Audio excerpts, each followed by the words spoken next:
So the transfer news are heating up, and that's only because the transfer window is only a few weeks away. So for the past few weeks, we see that we've been linked with a lot of different players in different positions.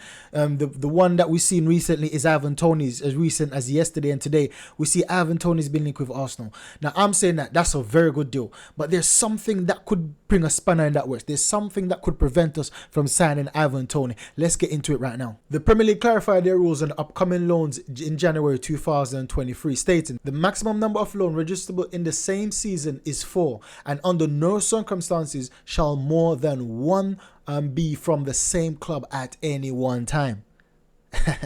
That looks scary so far, right? That looks scary so far. Let's read on. As Raya and Toney are both currently signed to Brentford, only one of them is allowed to play for Arsenal on loan this season. Therefore, the Gunners would have to sign one of the two players permanently and potentially triggering Raya's 27 million option early in order to do the deal with Toney. Now, if they want to sign the striker permanently, meanwhile, player sales would likely have to be taking place in order for the club to adhere to the FFP regulation. So what I can see so far is that it's going to be tricky signing Ivan Toney. That's the first thing I'm going to say. Now, it could be a thing whereas we can, just like what because this is from the newspaper, just like what the newspaper said, that we could sign David Raya early. Who knows? Probably that's part of Arteta's plan to sign David Raya in January permanently. Or if it's not, we could potentially sign David Raya early, and when we sign David Raya, then we can look to take out a loan for Toney, because Brentford's quoting Toney's price at 100 million. So that's going to be very, very tricky in terms of the FFP rules and regulations. So if we are to get Ivan Toney, it's going to be a bit tricky. And it's not just the fact that with FFP, they're coming with this regulation to say we can't loan out any player from the same club at any two times. Now, something I have to give with Ivan Toney, but could that also give the team or Arteta or Edu or whoever in charge with them, Garlic, whoever, could this be the thing that help us to get Victor Osimhen? Let's get into the Victor Osimhen deal. Victor Osimhen recently signed a contract with Napoli. Now, this is one of the things that was in the back of my mind. Even though I wanted us to get Victor Osimhen, one of the things in the back of my mind is that Napoli would not let him go. Napoli would not let him go, especially so close to the end of this contract. It's gonna be tricky to sell him on for a big fee. Now they went and signed him on. They went and basically gave him an improved contract. They basically timed down to future years. Now for me, how I look on this is that they're trying to protect his value. They're trying to protect the value of the player. Now that's when they can say, now, okay, you want Victor Osimhen Arsenal, you want Victor Osimhen Chelsea, or wherever want Victor Osimhen, I'm gonna charge you over 100 mil. I'm going to charge you 120, 130, 150 mil, because now we've got the value of the player. He's signed a 4 or 5 year contract with us. So if you want him, you're going to have to play that odds. Now, once again, if just like what we just read, if Arsenal is looking to sign a striker, we're going to have to get rid of some players. I don't know who, but I've seen a story linking Ramsdale, saying that Arteta is looking to offload Ramsdale in January. I don't know how true that is.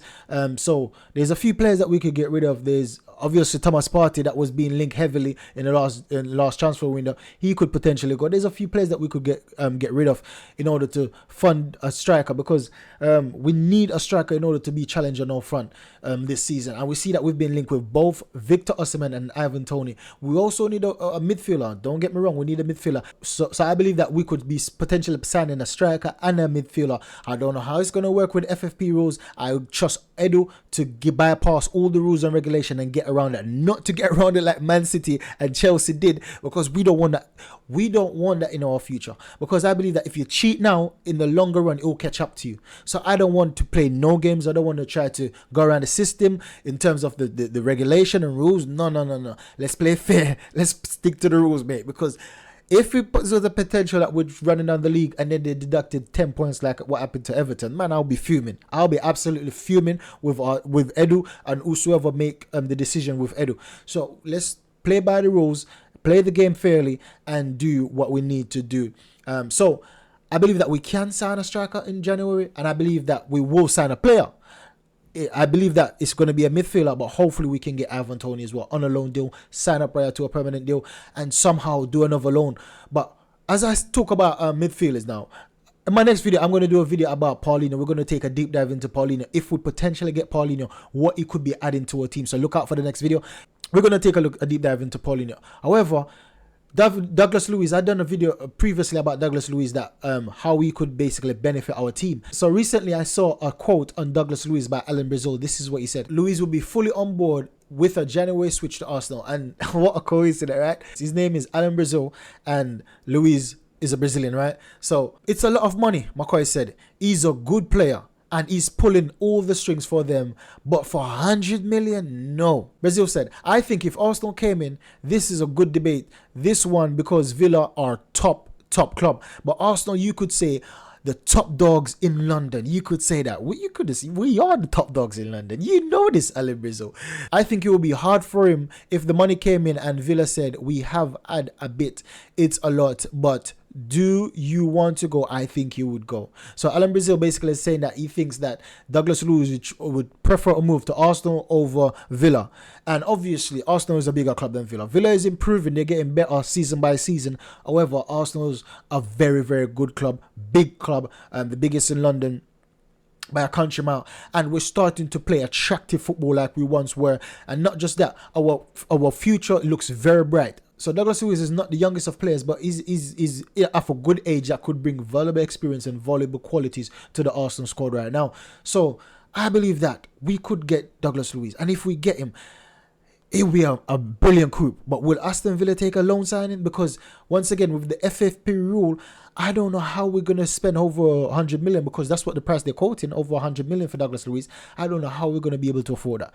But I believe that if there's a will, Edu will get it done. Edu will get it done. I believe in Edu. We see that Edu received a trophy recently, and it's because of the quality of work he's been doing at Arsenal. Congratulations, mate. And I trust in you to bring the best for the club and to do the best for the club. Now, let me know in the comment, what do you think we need right now? What do you think we need? Do we need an osimhen? Do we need an Ivan Toney? Do we need a Douglas Luiz? And I don't want to hear people saying that we need all three. I know in the ideal world, we can get all three. But when you take a look at the FFP rule, that could prevent us from signing players of over a certain amount of money. And also when you take a look at, we can't sign two players on loan from the same team, which is Brentford, because we have David Raya on loan, and also we can't necessarily get Ivan Toney on loan as well. So when we take a look at the rules, when we take a look at the regulation, when we take a look at all these things, what's more feasible in your mind?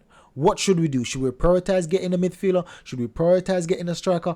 Or should we prioritize getting two lone players in the same position, but from not any of these players? Because I cannot for the life of me see Napoli loaning Victor Osimhen to us unless we're going to overprice when we're actually ready to buy him. And it's the same thing with Douglas Luiz. Villa are fighting for the Prem right now. One could say that they're basically going to pull off a Leicester this season, right? So it's hard to see that they're going to get rid of one of their best players, if not their best player this season. It's not like with West Ham when West Ham got rid of Declan Rice. Declan Rice was basically flirting to leave for a very long time, and also he won them a big trophy before he left, and he left on good terms with them. So I can't see that's happening with Douglas Luiz, unless we fork out the entirety of the money, because it's the same thing with West Ham.